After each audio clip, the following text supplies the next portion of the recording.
Assalamualaikum warahmatullahi wabarakatuh. Perkenalkan, nama saya Okti Maria, NIM 2215093, kelas BKPI 2C. Baiklah, di sini saya akan membahas tentang konsep dasar komunikasi antar pribadi. Apa itu komunikasi antar pribadi? Komunikasi antar pribadi dapat didefinisikan sebagai proses hubungan yang tercipta, tumbuh dan berkembang antara individu yang satu sebagai komunikator dengan individu lain atau sebagai komunikan, dengan gayanya sendiri menyampaikan pesan kepada yang lain, sedangkan yang satu atau komunikan dengan gayanya sendiri menerima pesan dari sumber atau komunikator. Komunikasi itu terus tumbuh dan berkembang hingga dicapai persepsi dan tujuan bersama. Menurut R.Y. Neves, komunikasi interpersonal atau komunikasi antar pribadi adalah proses komunikasi antara dua orang atau lebih secara tatap muka. Ini memungkinkan komunikator menyampaikan pesan secara langsung dan komunikan menanggapinya pada saat bersamaan. Yang kedua, tujuan komunikasi antar pribadi. 1. Membentuk identitas diri. Tujuan komunikasi antar pribadi adalah membantu seseorang membentuk identitas dirinya. Komunikasi antar pribadi dapat membantu membentuk identitas diri yang didasarkan pada hubungan dan pencitraan dirinya saat melakukan komunikasi dengan orang lain. 2. Memahami diri dan orang lain. Tujuan komunikasi antar pribadi adalah membantu seseorang memahami dirinya sendiri dan orang lain. Memahami diri sendiri dan orang lain dapat diperoleh melalui interaksi yang dilakukan dengan orang lain dan bersedia membuka diri atau self-disclosure kepada orang lain. Yang ketiga, mengembangkan hubungan interpersonal.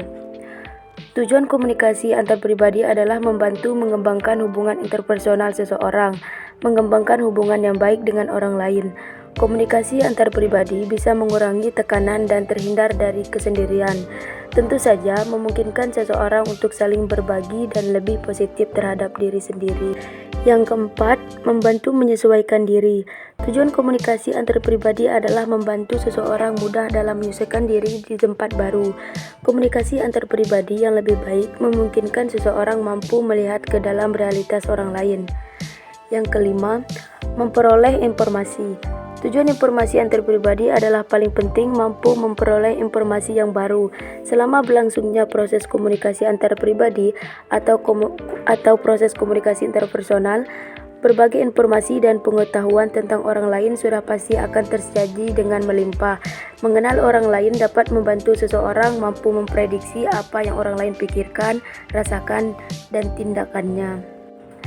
Yang keenam, mengurangi ketidakpastian. Tujuan komunikasi antar pribadi adalah mampu mengurangi perasaan ketidakpastian atau kesalahpahaman. Tentu saja hal ini bisa membuat seseorang mudah membangun hubungan baik dengan orang lain. Yang ketujuh, mempengaruhi orang lain. Tujuan komunikasi antar pribadi adalah mempengaruhi keberadaan orang lain. Biasanya, untuk bisa mencapai tujuan komunikasi antar pribadi ini, seseorang harus menggunakan teknik komunikasi persuasif agar orang bersedia menerima suatu paham atau keyakinan, melakukan sesuatu, dan lain sebagainya. Dan yang kedelapan, manajemen konflik. Tujuan komunikasi antar pribadi adalah membantu dalam manajemen konflik dengan orang lain. Ketika seseorang bisa berinteraksi dengan orang lain, tak jarang akan terjadi konflik. Konflik interpersonal atau konflik antar pribadi merupakan salah satu dampak ketidakefektifan komunikasi antar pribadi atau disebut juga sebagai dampak komunikasi interpersonal yang tidak efektif. Yang ketiga, ada komponen-komponen komunikasi antar pribadi. Yang pertama, pengirim dan penerima. Komunikasi antar pribadi melibatkan paling tidak dua orang.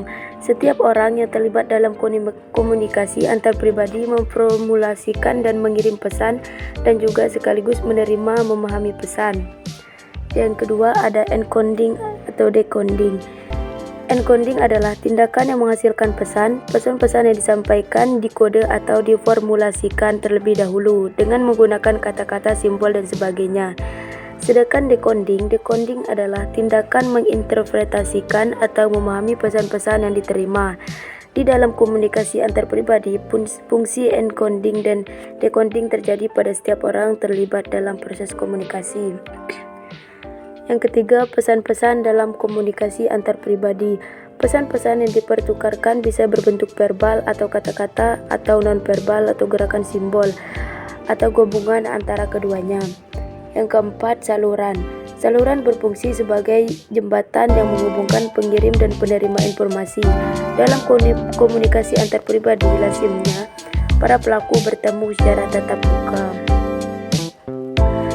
Yang kelima, gangguan atau noise. Seringkali terjadi pesan-pesan yang dikirimkan berbeda dengan pesan-pesan yang diterima. Hal ini disebabkan oleh gangguan seperti gangguan fisik, gangguan psikologis, dan gangguan semantik. Yang keenam, ada umpan balik memainkan peranan yang penting dalam proses komunikasi antar pribadi, karena pengirim dan memberikan umpan dalam berbagai cara, baik secara verbal maupun non-verbal. Yang ketujuh, ada konteks.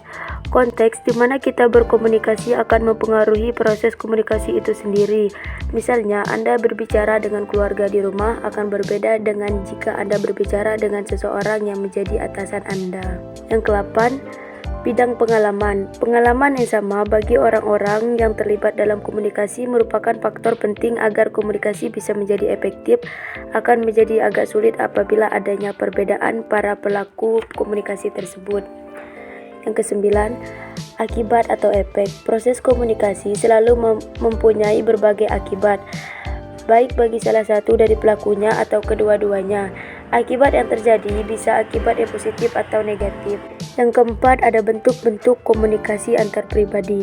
Komunikasi mengenal beberapa bentuk, yaitu pertama, komunikasi dengan diri sendiri, komunikasi antar pribadi, komunikasi kelompok, dan komunikasi massa. Komunikasi dengan diri sendiri menurut Hafid, proses komunikasi dengan diri sendiri terjadi karena seseorang menginterpretasikan sebuah objek dan pikirannya. B. Komunikasi antar pribadi. Komunikasi antar pribadi merupakan proses komunikasi yang dilakukan secara tatap muka antara dua orang atau lebih. C. Komunikasi kelompok. Komunikasi kelompok termasuk komunikasi tatap muka karena komunikan dengan komunikatornya saling bertemu sehingga menimbulkan arus balik secara langsung. Komunikasi massa. Komunikasi massa dapat diartikan sebagai komunikasi menggunakan media massa. Tentunya media yang dimaksud adalah media massa modern. Itu yang dapat saya sampaikan mengenai konsep dasar komunikasi antar pribadi. Apabila ada kesalahan, saya mohon maaf. Wabillahi taufiq wal hidayah. Wassalamualaikum warahmatullahi wabarakatuh.